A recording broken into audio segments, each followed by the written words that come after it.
Thank you. And then we were discussing about the training. A question is there, what is sports training? And draw a flow chart of sports training. तो उसमें हम क्या लिखेंगे बेटा? क्या करेंगे? Today you are going to give me the answer regarding this. Then I will draw on the board. क्या होना चाहिए? स्पोर्ट्स ट्रेनिंग क्या है वो आपको अच्छी तरह पता है, ठीक है? Amarpreet, can you tell me बेटा what is sports training?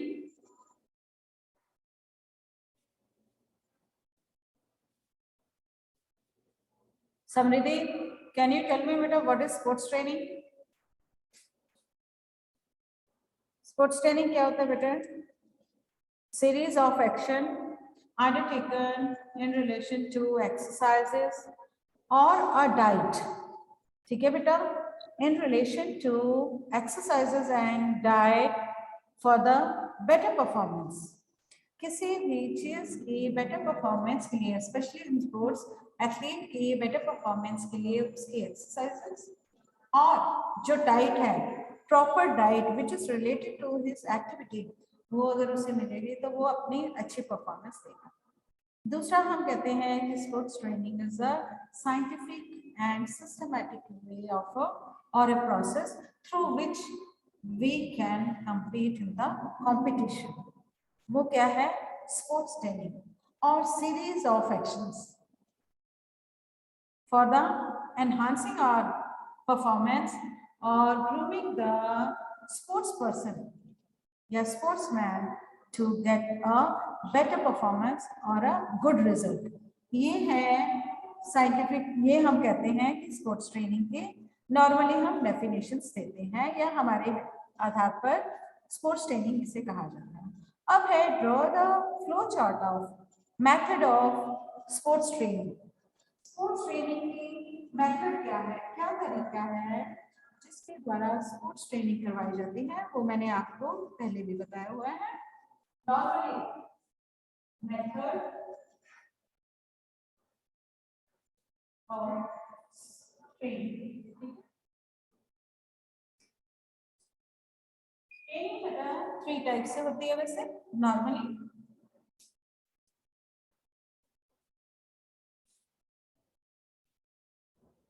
You can note down the flow chart if you want. अगर आप चाहते हो तो आप इसको नोट भी कर सकते हो, ठीक है बेटा? One is macro and one is meso, third one is micro. वैसे तो वर्ड्स अपने आप में ही बोलते हैं। This is eventually a long-term process, macro, ठीक है? मिडिल सम जो है वो आता है बेटे मेसो के अंदर, और शॉर्ट टर्म जो छोटे छोटे होते हैं उसके अंदर हम देखते हैं कि ट्रेनिंग जो है वो हमें कैसे करवाई जाती है।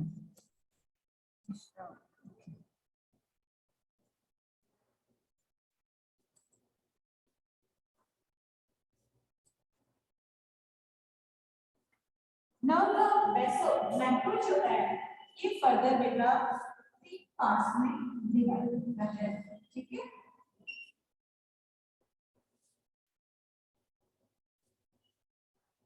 पहले जो है वो 3 है, कौन कौन से हैं? Macro is there, meso is there, then micro is there, it's written there. Now further macro has again 3 parts, that is pre-competition,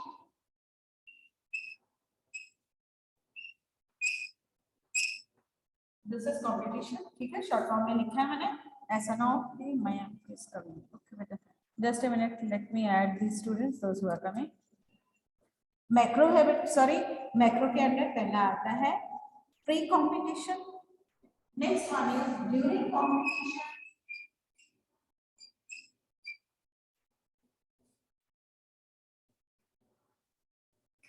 और तीसरा कौन सा होगा बेटा? तीसरा कौन सा होगा हमारा?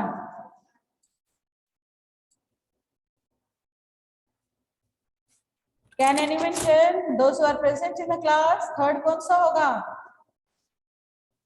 एक होता है तुम्हारा कौन सा, जो हम कंपटीशन से पहले तैयारी करते हैं, दूसरी कंपटीशन के टाइम का जो है, और तीसरा हमारा कौन सा होता है बेटा? तीसरा होता है हमारा ऑफ सीजन या ऑफ ट्रेनिंग, ठीक है ना। ऑफ कंपटीशन की क्या ट्रेनिंग होती है जो आपको पहले भी बताए। Why is not entering?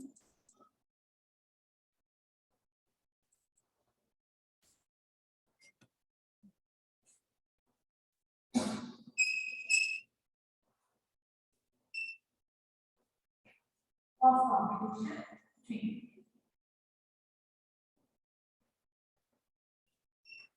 इतनी बात समझ में आएगी। मेथड ऑफ ट्रेनिंग में सबसे पहले है कि एक टाइपिंग होती है macro, meso and micro. Then macro के अंदर आता है क्योंकि इट्स अ लॉन्ग टर्म, ठीक है ना। ट्रेनिंग कंपटीशन हुई है तो इसका पहला क्या है, प्री ट्रेनिंग। ट्रेनिंग से जो कंपटीशन से पहले वाला प्री कंपटीशन ट्रेनिंग है, फिर है ड्यूरिंग कंपटीशन, और तीसरा है ऑफ कंपटीशन ट्रेनिंग जो हम करवाते हैं, ठीक है बेटा। अब उसके अंदर है कि प्री ट्रेनिंग में क्या करवाया जाता है। प्री ट्रेनिंग में क्या करवाएंगे बेटा? यस, एनीवन कैन टेल कि प्री ट्रेनिंग में हम क्या करवा सकते हैं बेटे? हाँ, हमारी जो स्किल्स हैं, स्पेसिफिक स्किल्स हैं, वो इंप्रूव किया जाता है।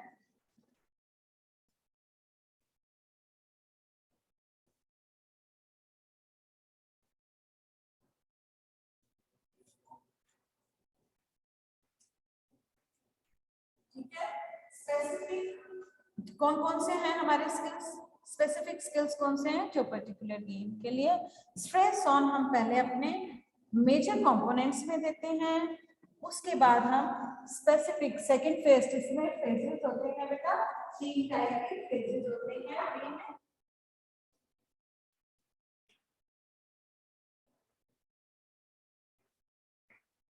फर्स्ट फेज जो होता है, second phase is there and third phase।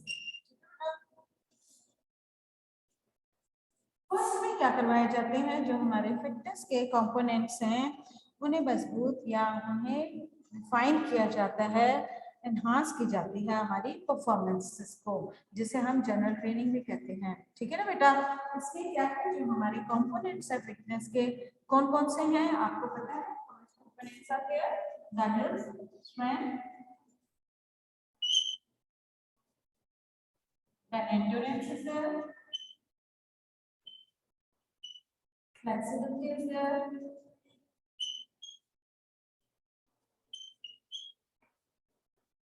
then speed is there, and last one is coordination of all this, ठीक है ना।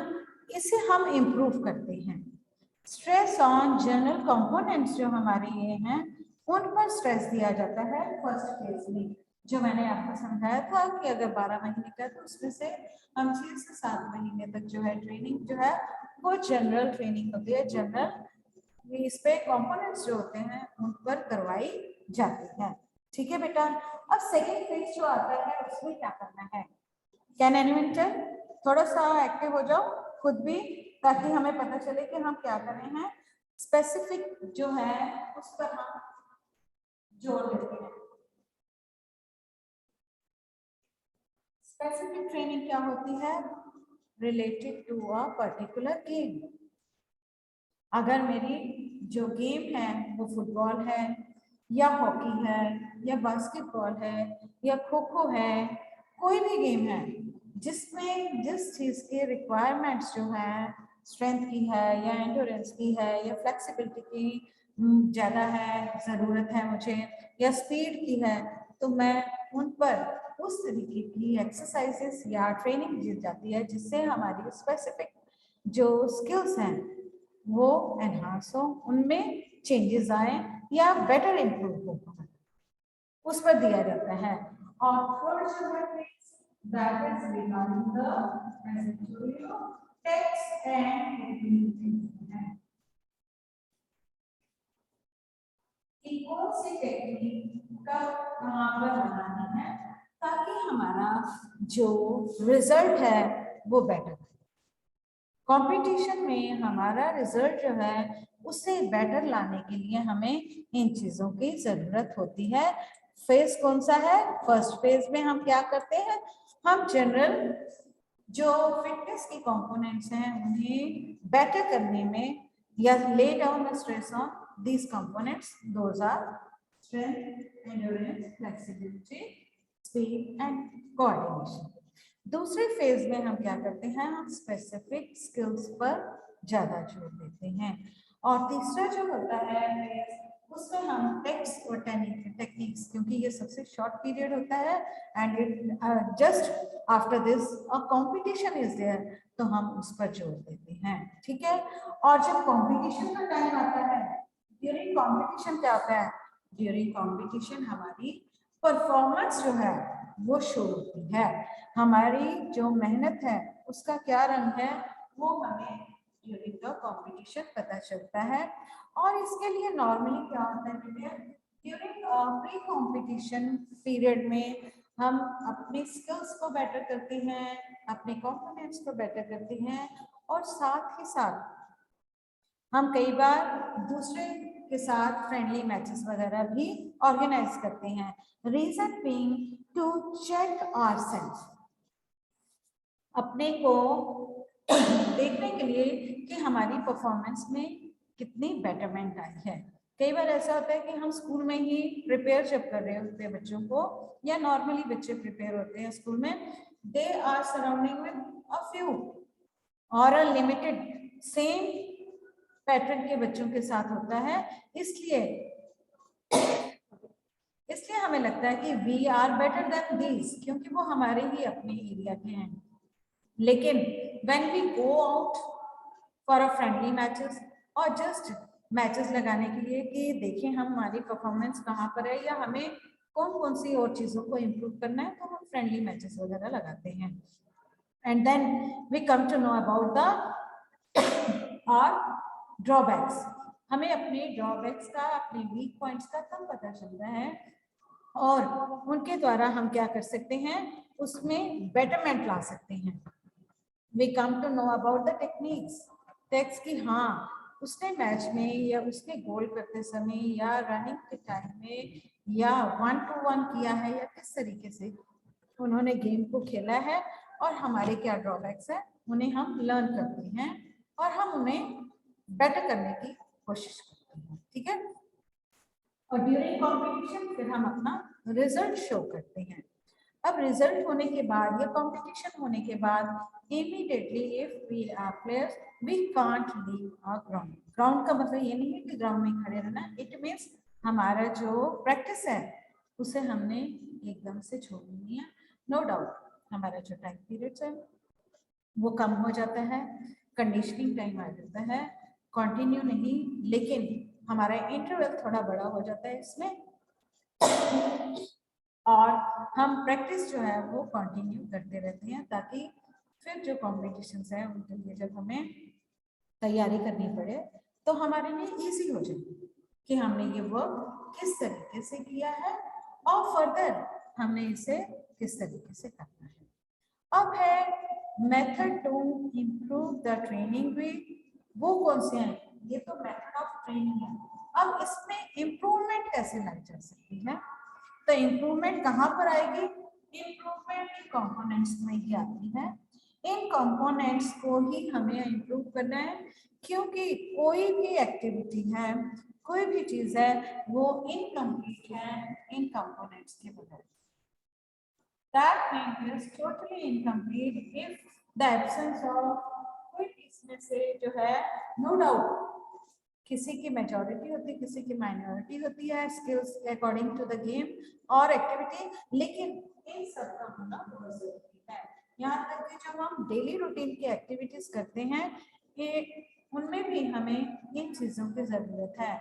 जैसे आप घर में भी देखोगे, आपके घर में जो मम्मी है वो काम, उनकी स्पीड अगर आपने देखनी हो in the morning if she is walking और otherwise when she is taking work from any maid और, तो उनका क्या होता है कि मैं फटाफट सेटिंग कर दूं, that is called a speed.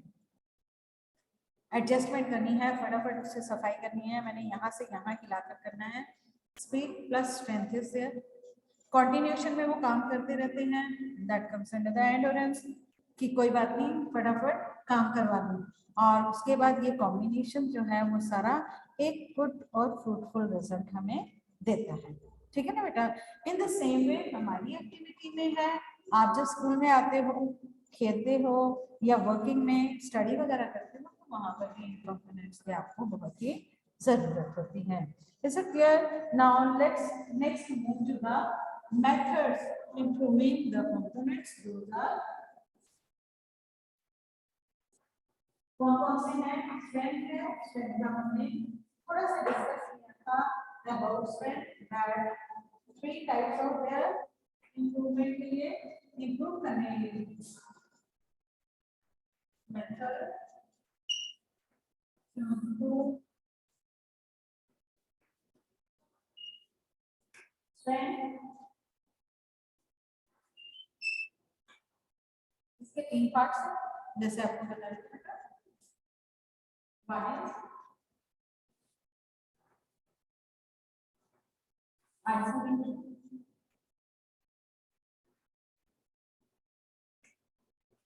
Next one कौन सा होगा?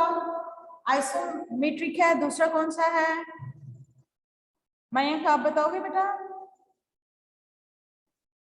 3 कौन से पार्ट हैं? आइसोमेट्रिक है, दूसरा कौन सा है? आइसोटोनिक,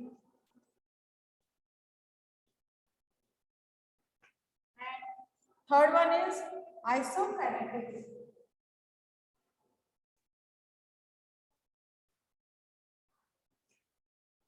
ठीक है, ये है स्ट्रेंथ के। इन तीनों की इंप्रूवमेंट जो है वो बहुत ही जरूरी है, और इसके द्वारा हमारी स्ट्रेंथ जो है उसमें बहुत ज्यादा बढ़ावा होता है। अब आइसोमेट्रिक जो है, कल बोला था आइसो मीन्स सेम और इक्वल,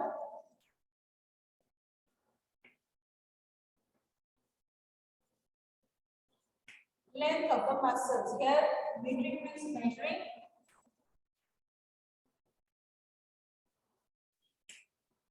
metric means measuring, और यहाँ पर लेंथ ऑफ मसल है। ठीक है बेटा। आइसोमेट्रिक में क्या होता है? लेंथ ऑफ द मसल जो है दैट इज नॉट विजिबल, ये विजिबल नहीं होती है। लेंथ ऑफ द मसल्स जो है नॉट विजिबल।